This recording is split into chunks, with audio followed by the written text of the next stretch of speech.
బేసిక్గా బనకచెర్ల దానికోసమనే కదా చెప్పింది.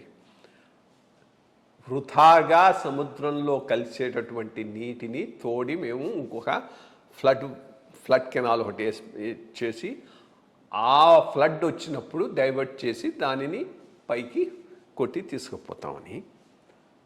ఫస్ట్ థింగ్ ఏంటంటే ఎన్నాళ్ళు ఈ మిగులు జలాలు ఉంటాయనేది.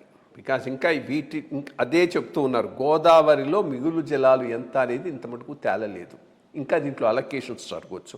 అలొకేషన్స్ జరిగితే అప్ స్ట్రీమ్లో ఇంకా కొన్ని ప్రాజెక్ట్ రావచ్చు. వచ్చినప్పుడు వరద జలాలు తగ్గిపోవచ్చు. సో ఇప్పుడున్న వరద జలాలను ఆధారం చేసుకొని ఒక ప్రాజెక్ట్ను రూపకల్పన చేస్తే రేపు ఆ వరద జలాలు లేకపోతే ఆ ప్రశ్నే దీనికి బనకచెర్లకేస్తున్నారు.